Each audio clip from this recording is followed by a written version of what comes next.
We're really actually pleased to hear that after today's, concern that the Premier at the state level and the Health Minister at the federal level has, promised to put more resources and increase the accuracy of the information that's being put out to, multicultural communities as well as refugee communities.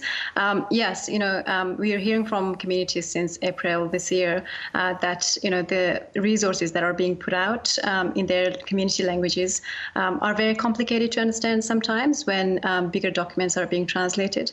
But in some cases, like it was raised today, in the media, some of the posters, some of the really vital information that's going out to the community are not being put in clear languages. In fact, it's very, Google translated a type of translating, which can be really misleading at a time where we actually need to put really clear messages to the community for the wider public health concerns. Yes. Has it led to confusion then?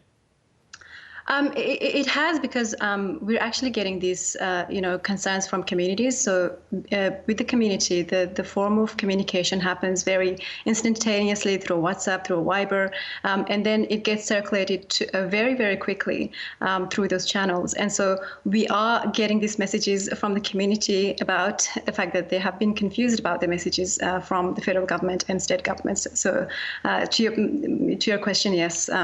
Communities have been confused by some of the information coming out.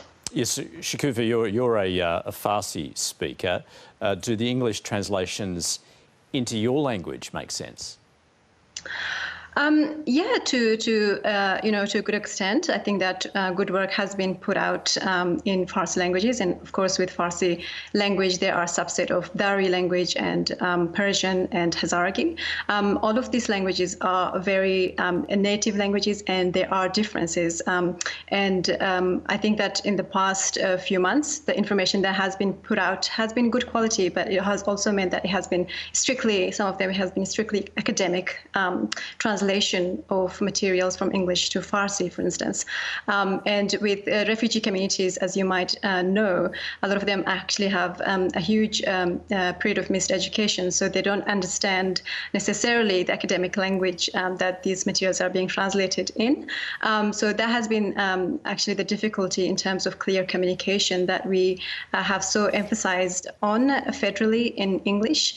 And I think that when it comes to, languages like Farsi, Dari, Hazaragi, which are very similar languages, that we do draw distinctions between them, and that we make sure that they are translated in community languages.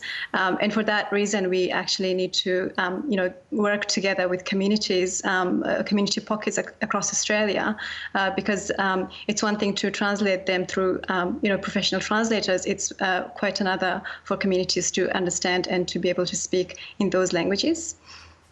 And it's not just the problem of the language barrier, is it? Because it has been tough on many members of the migrant community, given they're on temporary protection and bridging visas, therefore they're not eligible for JobKeeper and JobSeeker. How difficult has that been? It has been extremely difficult. It has been a time where, communities have been highly distressed.